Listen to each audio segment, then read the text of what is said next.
Bismillahirrahmanirrahim. Assalamualaikum warahmatullahi wabarakatuh dan salam sejahtera. InsyaAllah saya akan berkongsi berkenaan dengan bagaimana kita boleh menjalankan peperiksaan secara atas talian PESAT untuk kertas format Single Best Answer SBA atau apa sahaja bentuk kertas soalan yang mempunyai satu pilihan jawapan sahaja yang betul. Saya akan terangkan dengan menggunakan platform Moodle sebagai platform untuk kita menjalankan peperiksaan secara atas talian ini. Okey, sebelum anda masukkan soalan ini ke dalam Moodle, kita perlu buat sedikit formatting kepada fail Microsoft Word supaya ianya mudah dan tidak ada apa-apa masalah untuk dibawa masuk ke dalam Moodle ataupun dalam question bank kita nanti. Pertama, sila pastikan tidak ada nombor soalan pada setiap soalan. Yang kedua, sila pastikan susunan pilihan jawapan berada dalam keadaan yang baik dan sila masukkan jawapan mengikut format yang saya cadangkan di sini. Answer, capital letter dan diikuti dengan semikolon dan pilihan jawapan. Anda juga perlu pastikan bahawa setiap formatting ini berada dalam keadaan yang sepatutnya. Contoh, untuk soalan, sila pastikan tidak ada tanda biru ini sebelum berakhirnya soalan. Okey, anda perhatikan bagaimana format yang saya cadangkan di sini, kerana jika terdapat sedikit sahaja kesilapan, maka proses pindahan ke dalam Moodle tidak akan berjaya. Okey, setelah anda pastikan format itu seperti mana yang saya tunjukkan di sini, sila save file tersebut dengan menggunakan file format plain text. Okey, file format plain text dan save. Okey, untuk other encoding, ambil Unicode UTF-8. Tekan other encoding Unicode UTF-8 dan OK. Okey, buka Moodle anda. Tekan turn editing on. Ambil butang setting ini dan tekan more. Di bawah cost administration, ambil question bank dan anda pergi kepada categories. Okey, sila masukkan kategori contoh peperiksaan semester 1 sidang 2020 dan add kategori. Okey, dan anda akan lihat bahawa kategori anda telah tersedia. Kemudian tekan import, ambil file format icon format, general, import kategori, tekan kategori yang anda sediakan sebentar tadi, choose file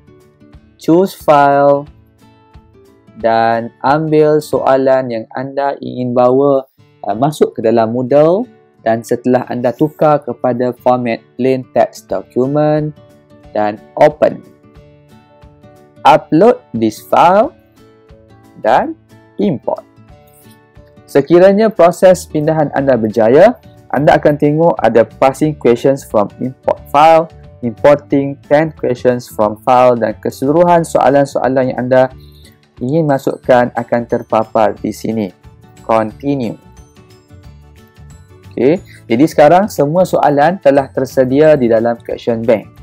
Okey, setelah selesai anda import soalan-soalan tadi, anda boleh edit kembali soalan tersebut sekiranya terdapat sebarang kesilapan. Anda boleh semak jawapannya dan di sini anda boleh pilih mengikut kesesuaian format soalan. Contoh, anda inginkan number of choices dalam bentuk A, B, C yang besar dan anda semak jawapan adakah tepat mengikut kehendak anda dan anda pergi satu persatu. Okey. Dan bagaimana anda nak tengok soalan, inilah bentuk soalan yang akan pelajar lihat apabila anda menjalankan peperiksaan nanti. Okey. Sekiranya anda ingin meletakkan leading question di bawah, di sini pada masa waktu ini anda boleh buat. Okey, tukar satu persatu mengikut kesesuaian anda. Seterusnya saya akan tunjukkan bagaimana kita sediakan tapak untuk peperiksaan boleh berjalan dan macam mana pelajar akan melihat soalan-soalan yang akan kita masukkan ke dalam tempat peperiksaan nanti. Okey, di halaman hadapan Moodle anda, turn editing on dan pergi ke bahagian yang anda ingin tambah ruangan tapak peperiksaan. Contoh, add weeks, number of section 1, add weeks. Okey, saya masukkan di sini contoh peperiksaan semester 1 sidang 2020, enter.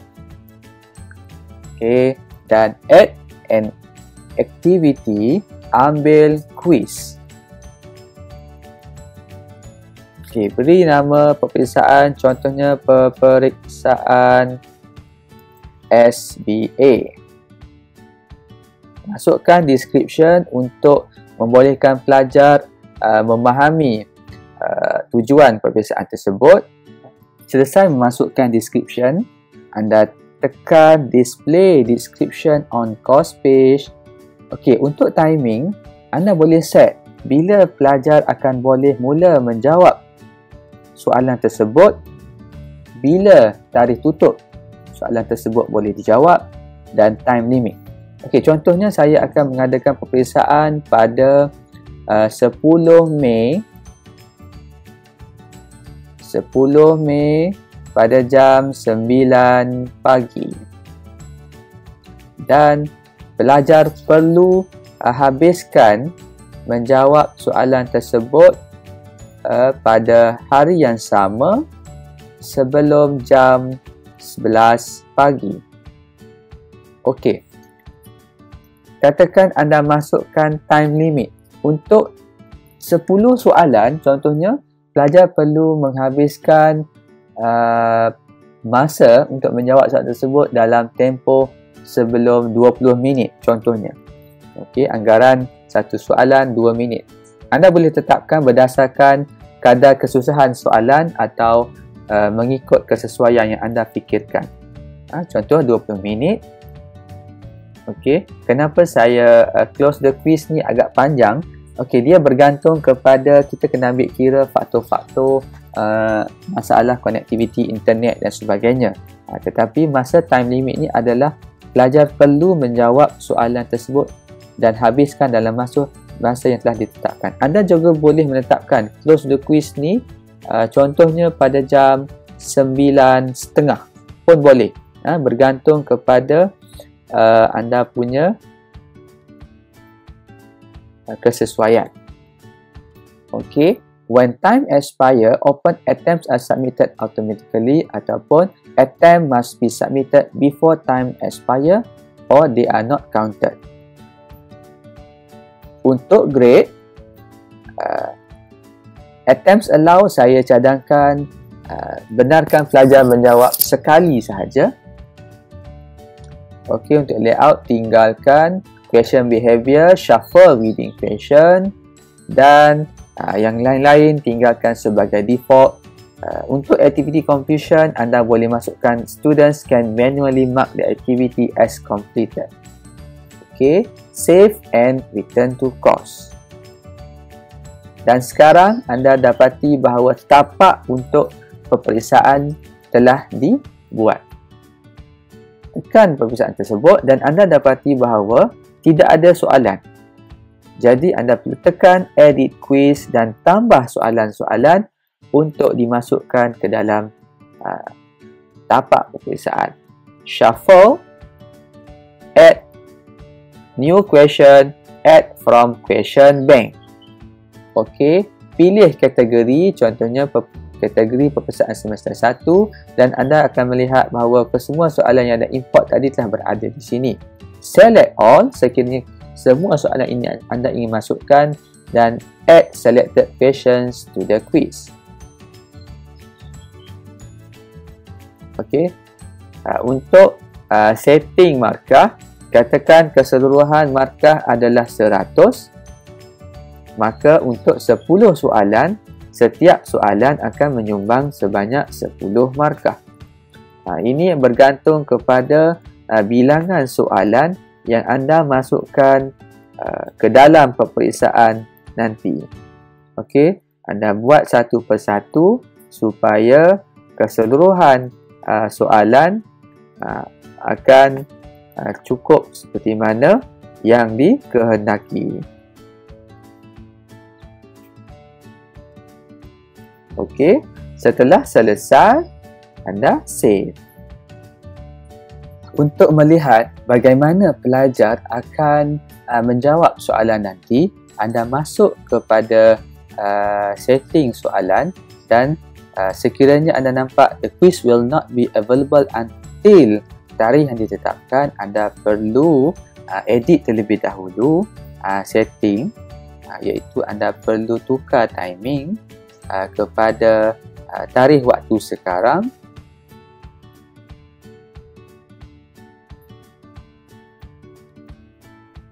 Okey, dan save and return to the course.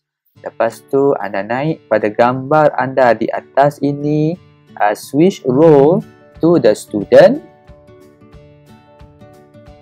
Okey, dan anda masuk ke dalam tempat peperiksaan untuk cubaan menjawab soalan, start attempt. Okey, inilah bentuk paparan pelajar akan menjawab soalan. Terdapat nombor soalan, quiz navigation dan time left. Okey, cuba jawab ke semua soalan supaya kita dapat tengok macam mana keadaan apabila pelajar menjawab soalan nanti. Di sini ada flag question, bermakna pelajar boleh tanda soalan mana yang belum dijawab atau ingin dijawab kembali untuk semakkan, supaya pelajar tahu soalan mana yang dia belum pasti untuk menjawab soalan tersebut dan selesaikan sehingga habis. Okey, apabila sudah habis, finish attempt, mereka akan dapati semua soalan telah dijawab. Okey, sekiranya mereka bersetuju, maka tekan submit all and finish dan selesai.